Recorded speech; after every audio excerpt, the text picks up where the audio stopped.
Purim, uma data tão alegre, uma data festejada por todos os Yehudim no mundo inteiro. A data em que Hashem nos salvou da aniquilação após o terrível decreto do perverso Aman. Surge uma pergunta muito forte. Por que será que, pelo menos momentaneamente, houve um decreto tão pesado sobre todo o povo? O que o povo pode ter feito de tão terrível que um decreto de aniquilação completa, Deus nos livre, recaiu sobre o povo judeu? Dizem nossos sábios que a razão disso foi porque eles aproveitaram da seudá, do banquete daquele perverso, se referindo ao banquete de Ahasverosh, o rei da época, que fez um grande banquete, convidou a todos para que participassem, e dizem os sábios que a razão pela qual esse decreto recaiu sobre nós foi o fato que a gente aproveitou daquele banquete. O que quer dizer aproveitar daquele banquete? Com relação a isso, nossos sábios explicam várias coisas. Uma das explicações é que a comida que havia lá não era kasher, mas o Rebbe de Lubavitch fala que é muito difícil dizer que realmente isso quer dizer o proveito, porque apesar de que comer não kasher é uma proibição, estamos transgredindo, Deus nos livre, um mandamento divino, mas o castigo, a consequência disso, não é aniquilação, não é morte. Assim também outras respostas ligadas à idolatria, que também seria difícil que respondêssemos assim, porque idolatria as crianças não fizeram, e elas também estavam dentro do decreto. Então por que as crianças seriam castigadas por uma coisa que elas não tinham nada a ver?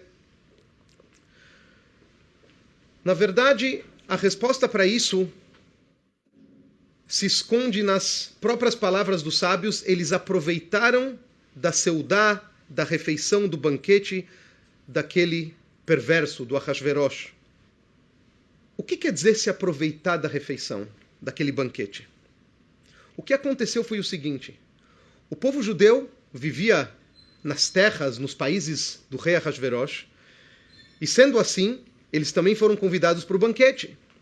Eles pensaram o seguinte: no momento que a gente vai participar do banquete do rei, então o rei vai olhar para a gente com bons olhos, ele vai perceber que nós somos bons súditos, ele vai proteger a gente e teremos tranquilidade enquanto ele for rei. Ele vai nos proteger. Explica o Rebbe, esse foi o problema. Vamos explicar. Dizem nossos sábios que o povo judeu é como um carneiro no meio de 70 lobos. Os 70 lobos são os 70 povos. Como que um cordeiro, como que um carneirinho sobrevive no meio de 70 povos? Na verdade, 70 lobos. É uma coisa inexplicável, é impossível. Fisicamente, uma pessoa coloca um carneirinho no meio de 70 lobos, não sobra nada. Como que o povo judeu faz para sobreviver no meio dos 70 povos? E a gente não precisa explicar quanto que nós fomos perseguidos durante todas as gerações. A resposta é simples. Dizem nossos sábios, grande é o pastor que o protege. O pastor, Hashem, o Todo-Poderoso, protege o povo judeu. É só assim que a gente, Baruch Hashem, sobrevive. O que o povo judeu fez naquela época foi esquecer desse fato. Eles quiseram ir até o banquete do Ahasverosh, porque eles achavam que dessa maneira eles estariam protegidos. Se eles fossem para o banquete sabendo que isso é um decreto real e etc., talvez não houvesse problema nenhum. O problema é que eles aproveitaram, eles acharam que aquilo traria proteção e bem-estar para o povo que estava abaixo do reinado de Ahasverosh. No momento que Hashem viu aquele comportamento do povo judeu, então ele falou, ok, vocês querem a proteção de Ahasverosh? Isso quer dizer de um dos 70 lobos? Tudo bem, eu vou ficar aqui do lado, eu vou ficar só olhando. Vocês aproveitem a proteção dele, entre aspas. O que sai de tudo isso é que, na verdade, isso não foi um castigo. Isso foi uma coisa natural. Por quê? Porque para um cordeiro viver no meio de 70 lobos é algo impossível.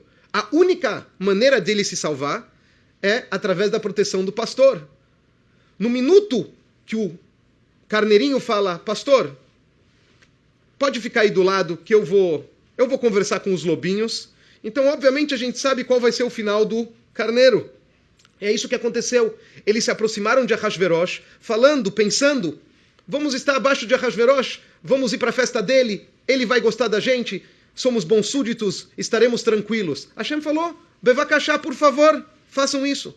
O que aconteceu naturalmente? Não foi um castigo. Naturalmente, quando os Yehudim, quando o povo judeu tirou a proteção divina e colocou, entre aspas, a proteção de Ahasverosh sobre si, naturalmente houve um decreto de aniquilação, porque realmente o povo judeu depende da proteção divina e não depende, Deus nos livre daqueles lobos.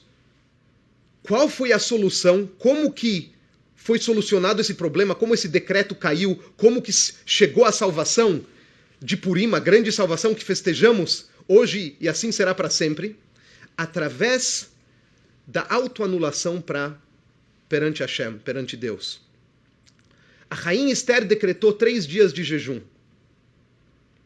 Nesses dias de jejum, o povo inteiro não comeu, não bebeu.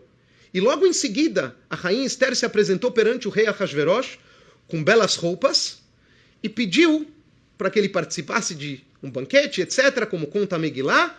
E dessa maneira, ela conseguiu pedir para o rei para que tirasse o decreto, para que o povo fosse poupado e etc. Vamos pensar por um momento. O rei Ahasverosh gostou da rainha Esther pela sua aparência física. Ela jejuou por 3 dias e antes de quebrar o jejum foi falar com Ahasverosh.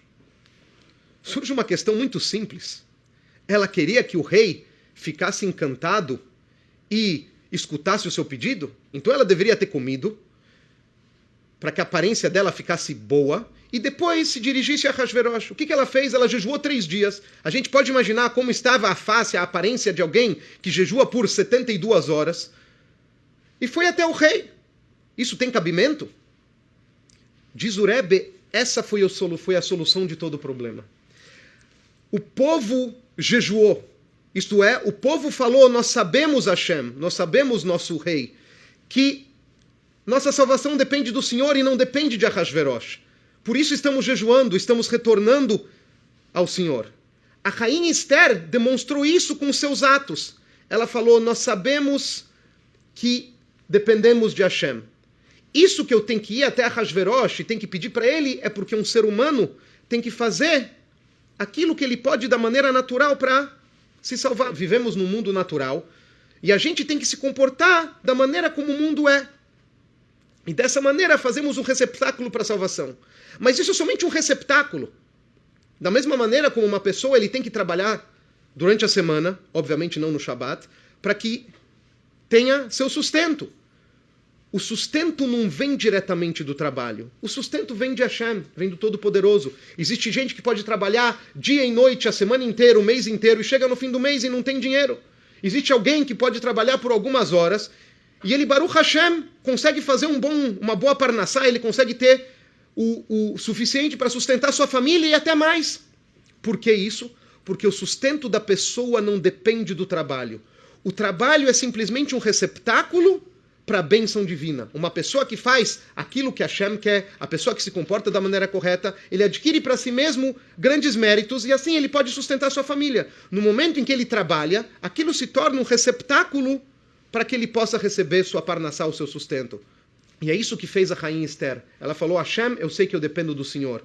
E isso que eu vou agora falar com Ahasverosh, depois que o decreto já foi retirado, depois que o povo já se arrependeu daquilo que fez, depois daquilo que o povo já está ligado ao Senhor, eu sei que eu só preciso fazer o meu pequeno trabalhinho, eu preciso só dar aquela mexidinha aqui embaixo para que o rei tire o decreto também no mundo físico. E foi isso que ela fez, ela não se importou com sua aparência, ela fez aquilo que ela podia, colocou uma roupa bonita, mas a aparência dela não dava para mudar porque ela jejuou por 3 dias, ela foi até o Ahasverosh, sabendo que Hashem já desculpou o povo judeu, e ela fez a parte dela, e assim a salvação veio. Isso é uma lição para todos nós, em todas as épocas. Devemos lembrar em todos os momentos, em todas as situações, que quem controla tudo é o Todo-Poderoso. Todos os assuntos, sustento, saúde e todos os detalhes da nossa vida. Nós devemos fazer aquilo que Ele quer, cumprir com seus mandamentos, fazer as suas mitzvot, e ao mesmo tempo fazer aquilo que uma pessoa precisa fazer no mundo físico, porque Hashem nos criou no mundo físico. Uma pessoa não se sente bem, ele vai até o médico. É o médico que vai trazer a cura. O médico vai ser o receptáculo. É Hashem que vai mandar a cura. Uma pessoa precisa de dinheiro, ele deve trabalhar. É o trabalho que traz o dinheiro, é Hashem. Mas nós devemos trabalhar para fazer um receptáculo para isso. Que a gente possa realmente ser iluminado pela luz de Purim, pelos ensinamentos de Purim, e possamos fazer o nosso serviço divino com muita alegria e trazer realmente bênçãos em todos os âmbitos, em todos os assuntos da nossa vida, física e espiritual, e que através disso possamos trazer a maior de todas as bênçãos, a completa revelação de Mashiach, quando iremos, Be'ezrat Hashem, todo o Am Israel, todo o povo junto, para a nossa Terra Santa, no terceiro templo sagrado, e assim vai se materializar a profecia do Rebbe de Lubavitch, de que a redenção está tão próxima, que possa ser já imediatamente. Amém.